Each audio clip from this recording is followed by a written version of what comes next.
হাইলঙত মৃত্যু হোৱা তিনিচুকীয়াৰ গেলাপুখুৰী চাহ বাগিচাৰ 21 জনকৈ লোকৰ মৃতদেহৰ ভিতৰত ইতিমধ্যে যোৱাকালি 6 জন অন্ত্যেষ্টিক্ৰিয়া সমাপন হৈছে আৰু আজি 11 জনৰ মৃতদেহ ইতিমধ্যে হাইলঙৰ পৰা যাত্ৰা আৰম্ভ কৰিছে।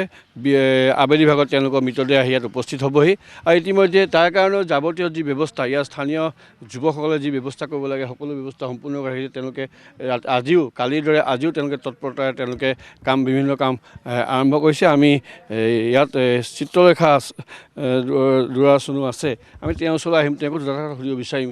কাৰণ প্ৰথম যি 6 জন মৃত ব্যক্তি আনিছিলে তেওঁলোকক অনাৰ পৰা উদ্ধাৰ কৰাৰ ক্ষেত্ৰত মন্ত্ৰী বিমল বৰাৰ ক্ষেত্ৰত তেখেতেও যথেষ্ট গুৰুত্বপূৰ্ণ ভূমিকা লৈছিলে আৰু সম্পূৰ্ণ মৃতদেহ আনি সৎকাৰ কৰা পৰ্যন্ত তেখেতে ইয়াত জড়িত হৈ আছিলে আৰু ইয়াৰ পাছৰ পৰ্যায়তো অন্যান্য মৃতদেহসমূহ অনাৰ ক্ষেত্ৰত তেখেতে তৎপৰতা প্ৰদৰ্শন কৰিছে। আমি আপোনাৰ ওচৰলৈ আহিছোঁ, কি ক'ব এতিয়া বৰ্তমান? হয়, যোৱা 8 তাৰিখে যিটো হাইলঙত দুৰ্ঘটনাটো ঘটিছিলে আৰু ইতিমধ্যে যোৱাকালি আমি 6 জনকৈ মৃতদেহ আনিবলৈ সক্ষম হ'লোঁ আৰু আজি যোৱাকালি যি 11 জন মৃতদেহ আৰু উদ্ধাৰ কৰা হ'ল আৰু আজি তেওঁলোকক ইতিমধ্যে হাইলুং মেডিকেলত তেওঁলোকক পোষ্টমৰ্টম কৰি ইতিমধ্যে প্ৰেৰণ কৰিছে নিজ গৃহলৈ আৰু আজি 11 জন মৃতদেহ ইতিমধ্যে আনি আছে। হয়তো প্ৰায় 3টামান বাজিব উক্ত স্থানত পাবৰ কাৰণে। গতিকে এই দুখৰ সময়ত প্ৰশাসনিকভাৱেই হওক বা অসম চৰকাৰ আৰু অৰুণাচল চৰকাৰ, কেন্দ্ৰীয় চৰকাৰ, তিনিখন চৰকাৰে যি তাৎক্ষণিকভাৱে যিখিনি ব্যৱস্থা গ্ৰহণ কৰিছে তাৰ বাবে তেওঁলোকলৈ অশেষ ধন্যবাদ জ্ঞাপন কৰিছোঁ।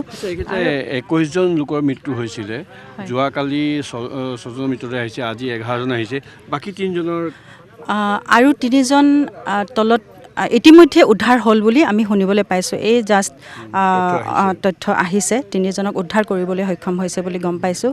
কিন্তু এটা কথা আমি এতিয়াও পাজল আছোঁ, যিজন ঠিকাদাৰে লৈ গৈছিলে তেওঁ 22 জন বুলি কৈছিলে, কিন্তু আৰু যদি যোৱাকালি 6 জন মৃতদেহ অনা হ'ল আৰু আজি 11 জন আহি আছে আৰু 3 জন উদ্ধাৰ কৰা হৈছে বুলি ইতিমধ্যে গম পাইছোঁ। তো গতিকে 20 জন হৈছে। তো সেইকাৰণে আৰু 22 জন বুলি কৈছে, আৰু 2 জন কোন আছিলে সেইটো তথ্য এতিয়ালৈকে আমি গম পোৱা নাই। গাড়ীখনো তাৰপৰা উঠাব পৰা নাই? গাড়ীখন আজি কিছুমান পাৰ্টছ কাটি মানে মৃতদেহবিলাক উদ্ধাৰ কৰা হৈছে। সেয়ে আচলতে সমগ্ৰ বৰ্তমান পৰিস্থিতি আমি পুনৰ ক'ব বিচাৰিছোঁ। যোৱাকালি 6গৰাকীকৈ শ্ৰমিকৰ মৃতদেহ অহাৰ পাছত আজি 11 জনৰ মৃতদেহ ইতিমধ্যে হাইলঙৰ পৰা মৰণোত্তৰ পৰীক্ষা সম্পন্ন কৰি তেওঁ তিনিচুকীয়া দিশে আগমন হৈছে। আবেলি ভাগত ইয়াত আহি উপস্থিত হ'বহি এই ঢেলাখাত চাহ বাগিচাত। এক শোকাকুল পৰিৱেশ, ক্ষমা কৰিব, গেলাপুখুৰী চাহ বাগিচাত। আৰু অন্যহাতে আৰু এটা কথা ক'ব লাগিব, আন ট্ৰাকখনৰ ভিতৰৰ পৰা ইতিমধ্যে আৰু 3 জনৰ মৃতদেহ ইতিমধ্যে উদ্ধাৰ হৈছে, কিন্তু আন এজনৰ মৃতদেহৰ কোনো তথ্য এই মুহূৰ্তলৈকে তেওঁলোকে উদ্ধাৰ কৰিবলৈ সক্ষম হোৱা নাই। কিন্তু NDR বাহিনী, সেনাবাহিনীয়ে ব্যাপক অঞ্চলটোত অভিযান আৰম্ভ কৰিছে। আচলতে দূৰত ক'ৰবাত আচলতে চিটিকি সেই শ্ৰমিকজন পৰিছে নেকি সেই তথ্য আৰম্ভ কৰিছে। মই আপোনাৰ ওচৰলৈ আহিছোঁ। শ্ৰমিকসকলৰ এই অৱস্থা, 21 জন শ্ৰমিক একেখন চাহ বাগিচাৰ পৰা মৃত্যু হৈছে। আপুনিও চাহ বাগিচাৰ লগত জড়িত হৈ আছে, জড়িত হৈ কি ক'ব এই মুহূৰ্তত? কেনেধৰণৰ? হয়, আমাৰ কাৰণে বহুত দুখৰ বিষয়। আমি অনুভৱ কৰা নাছিলোঁ যিকেইজন চাহ শ্ৰমিক ইয়াৰ পৰা কাম কৰিবলৈ অৰুণাচললৈ গৈছিলে তেখেতসকলৰ এই অৱস্থা হ'ব বুলি আমি ভবা নাছিলোঁ। আৰু যেতিয়া আমি এই খবৰ পালোঁ, সঁচাকৈ এই অঞ্চলটোত বহুত বেদনাদায়ক খবৰ আমাৰ কাৰণে। কোনোদিনা এনেকুৱা এটা ঘটনা হোৱা নাছিলে, যিটো এইবাৰ প্ৰথম হৈছে আমাৰ চাহ বাগিচাত। গতিকে বহুত দুখ লগা বিষয় এইটো।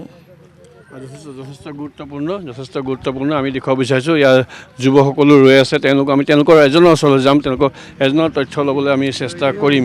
যে মই আপোনাৰ ওচৰলৈ আহিছোঁ। যোৱাকালি 6 জনৰ মৃতদেহ ইতিমধ্যে অন্ত্যেষ্টিক্ৰিয়া সম্পন্ন হৈ গ'ল। আজি আকৌ 11 জন আহি আছে। কেনেকুৱা ধৰণৰ ব্যৱস্থা আৰম্ভ কৰিছে আপোনালোকৰ যুৱকসকলে?